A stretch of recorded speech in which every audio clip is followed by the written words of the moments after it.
क्या आपने कभी महसूस किया है कि आपके जीवन में एक अजीब सी उलझन है, जैसे कि कुछ अदृश्य शक्ति लगातार आपके खिलाफ काम कर रही है?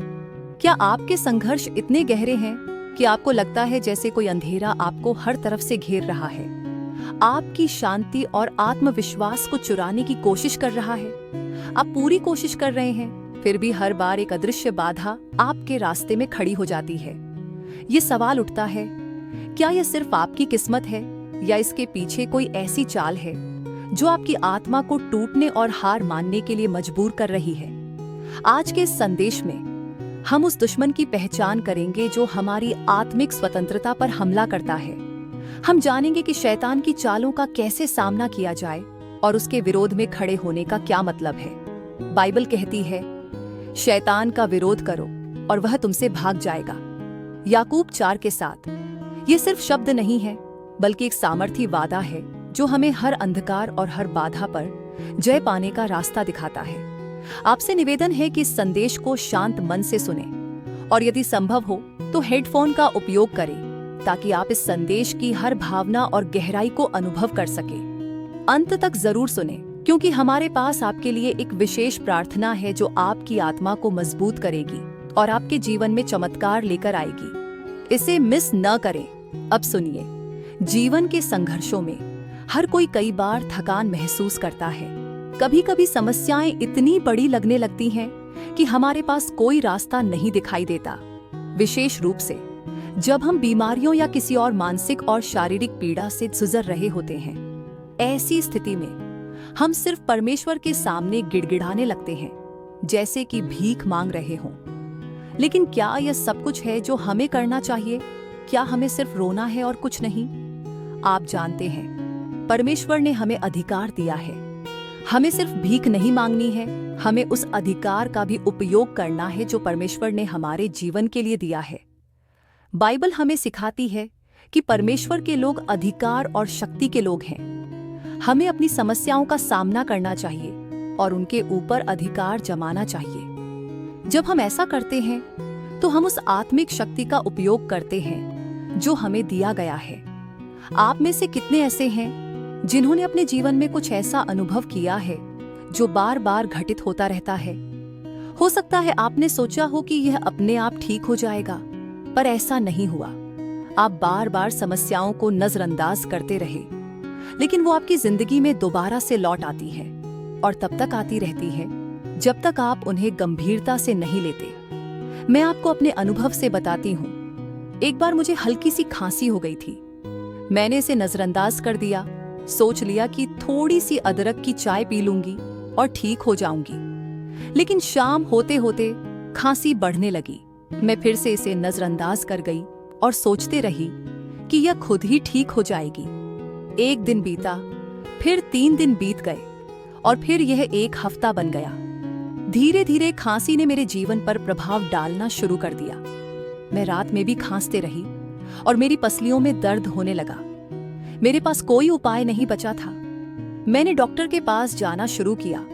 उन्होंने कहा कि यह एक ट्रॉपिकल एलर्जी है और मुझे नेबुलाइजर का इस्तेमाल करने के लिए कहा, लेकिन कुछ भी काम नहीं आया। फिर एक दिन मुझे एहसास हुआ कि यह सिर्फ एक शारीरिक समस्या नहीं है, बल्कि एक आत्मिक हमला है। शैतान मेरी कमजोरी का फायदा उठा रहा था और मुझे परेशान कर रहा था। तब मैंने निर्णय किया कि अब और नहीं। मैं अपनी छत पर गई और वहां खड़े होकर पूरे जोश के साथ चिल्लाई, शैतान, अपने गंदे हाथ मेरे शरीर से हटा। ये शरीर मेरा है। यीशु के नाम में तुझे मेरे शरीर पर कोई अधिकार नहीं है। मैं आपको बताना चाहती हूँ कि जब आप आत्मिक स्तर पर जागरूक होते हैं और शैतान का सामना करते हैं, तब चीजें बदलने लगती हैं। हमें किसी भी बीमारी या शारीरिक लक्षण को हल्के में नहीं लेना चाहिए। हमें डॉक्टर से चेक जरूर कराना चाहिए। बाइबल कहती है, चोर आता है कि वह चोरी करे, मार डाले और नाश कर दे। यूहन्ना 10 का 10। शैतान का उद्देश्य है हमें हानि पहुंचाना, हमें कमजोर बनाना, लेकिन हमें इसका सामना करना है, उसे रोकना है। मेरे अनुभव में जब मैंने अपनी आत्मिक शक्ति को पहचाना और शैतान को रोकने के लिए आवाज उठाई, तब 30 मिनट के भीतर मेरी खांसी चली गई। 3 महीने की पीड़ा अचानक से समाप्त हो गई। ये इसलिए नहीं हुआ क्योंकि मैं डॉक्टर के पास गई थी या कोई दवाई ली थी, बल्कि यह इसलिए हुआ क्योंकि मैंने अपने आत्मिक अधिकार का उपयोग किया था। बाइबल कहती है, परमेश्वर ने हमें अधिकार दिया है कि हम अपने दुश्मनों के बीच में राज्य करें। भजन संहिता 110 की 2 आयत। ये अधिकार हमें शैतान को रोकने और हमारे जीवन में आने वाली कठिनाइयों को समाप्त करने के लिए दिया गया है। हमें इसे अनदेखा नहीं करना चाहिए, बल्कि इसका पूरी तरह से उपयोग करना चाहिए।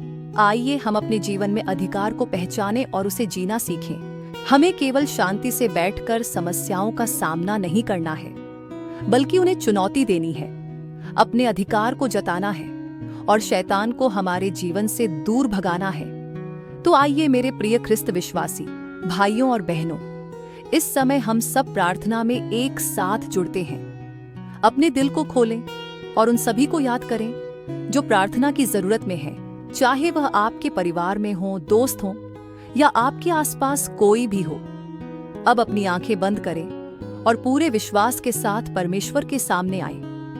हे स्वर्गीय पिता, हम एक साथ इकट्ठे होते हैं और यीशु के अद्भुत और सामर्थी नाम में सहमति में आते हैं। वचन कहता है कि जहां 2 या 3 एक साथ इकट्ठे होते हैं, वहां आप हमारे बीच होते हैं, और जो कुछ भी हम सहमति में मांगते हैं आप उसे पूरा करते हैं। परमेश्वर, हम सबसे पहले आपके सामने अपने दिल से किसी भी प्रकार की नाराजगी, कटुता या गलत भावना को छोड़ते हैं। हम उन सभी को क्षमा करते हैं जिन्होंने हमें ठेस पहुंचाई है, और यह सब आपके चरणों में रखते हैं। हे परमेश्वर, हम जानते हैं कि आत्मा में कोई दूरी नहीं होती, और हम उन सभी के लिए प्रार्थना करते हैं जो चमत्कार और चंगाई चाहते हैं। हम आपकी महिमा करते हैं। आप अद्भुत और सामर्थी हैं। आपकी सामर्थ के आगे कोई भी ठहर नहीं सकता। यीशु के नाम का धन्यवाद करते हैं जो हर नाम से ऊपर है। आपके नाम में सुरक्षा और शांति है। हम अभी आपके सामने शत्रु के हर एक दुष्ट योजना को तोड़ते हैं और उन पर जय घोष करते हैं। आपकी अभिषेक की सामर्थ्य उन सभी बंधनों और बोझों को नष्ट कर देती है जो हमारे जीवन में है। हे परमेश्वर, हम घोषणा करते हैं कि आपके वचन का सत्य अब हर स्थिति में प्रकाशित होता है। जो पहले छिपा हुआ था वह अब प्रकट हो गया है। अंधकार अब उजाले से हट चुका है। हम शत्रु के शिविर में भ्रम और बिखराव की प्रार्थना करते हैं ताकि उसकी सभी योजनाएं विफल हो जाएं। हम आपके आत्मा और आपकी सामर्थ्य से जीवन के हर उस क्षेत्र को भरने की प्रार्थना करते हैं जहां शत्रु प्रवेश करना चाहता है। यीशु के लहू की रक्षा के द्वारा हम उन सब पर आशीष मांगते हैं। हे पवित्र आत्मा, कृपया हमें स्मरण दिलाए उन सभी वचनों का जो हमने अपने हृदय में ग्रहण किए हैं, और हमें आपके वचन का और अधिक रोपण करने में सहायता करें ताकि हम शत्रु की योजनाओं के विरुद्ध आपके वचन का उपयोग कर सकें। हम आपसे प्रार्थना करते हैं कि आप हमें अपनी कृपा और शक्ति प्रदान करें ताकि हम हर स्थिति का सामना कर सकें। हम आपसे सांत्वना और सामर्थ्य की मांग करते हैं क्योंकि हम जानते हैं कि आप हमें कभी नहीं छोड़ेंगे और कभी नित्य साथ देंगे। हम क्रोध, भय, निराशा, चिंता और उन सभी नकारात्मक भावनाओं को बांधते और झिड़कते हैं जो हमारे मन को पकड़ने का प्रयास कर रही हैं। परमेश्वर, आप किसी भी स्थिति को हमारे भले के लिए बदल सकते हैं, इसलिए हम इसे आपकी सामर्थ्यशाली और सक्षम हाथों में छोड़ते हैं। हम विश्वास करते हैं कि आप हमें कभी भी शर्मिंदा नहीं करेंगे और शत्रु को हमारी विजय पर जयघोष करने का अवसर नहीं देंगे।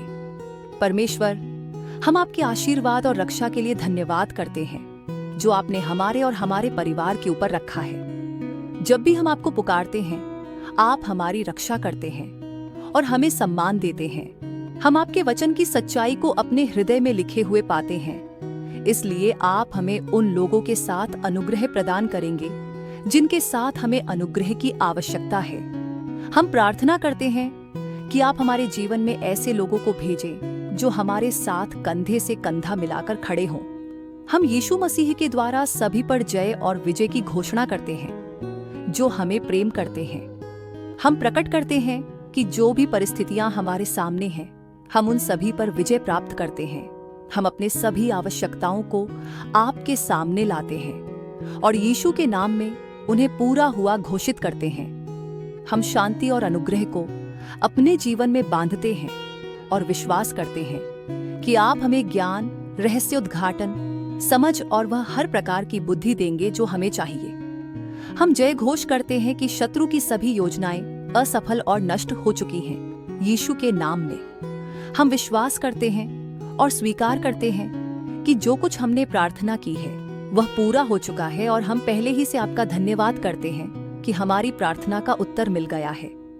यह सब कुछ अद्भुत और बहुमूल्य प्रभु यीशु ख्रिस्त के नाम में प्रार्थना करते हैं, आमीन। तो मेरे प्रिय ख्रिस्त विश्वासी भाइयों और बहनों, अगर आज का यह संदेश आपके दिल को छू गया है और आपको नई हिम्मत दी है, तो मैं आपसे निवेदन करती हूँ कि हमारे चैनल सैंकड़ स्क्रिप्ट सोर्स को सब्सक्राइब करें, ताकि आप हर दिन परमेश्वर के वचन की सच्चाई और मार्गदर्शन से प्रेरित हो सके। आपके सपोर्ट की हमें सख्त जरूरत है, और अगर आप इस सेवकाई को आगे बढ़ाने में हमारी मदद करना चाहते हैं तो थैंक्स बटन का उपयोग करके हमें आर्थिक रूप से सपोर्ट करें। इससे हमें और भी प्रेरणादायक बाइबल कहानियां और संदेश आप तक पहुंचाने में मदद मिलेगी। साथ ही इंस्टाग्राम और एक्स पर भी हमें फॉलो करें, जिनके लिंक इस वीडियो और चैनल के विवरण में दिए गए हैं, ताकि आप हमसे जुड़े रहें और परमेश्वर के वचन के साथ हर दिन की शुरुआत कर सकें। आपका हर कदम परमेश्वर के अनुग्रह में हो। परमेश्वर की अनंत कृपा आप पर सदैव बनी रहे, यही मेरी प्रार्थना है, पिता, पुत्र और पवित्र आत्मा के नाम पर, आमीन।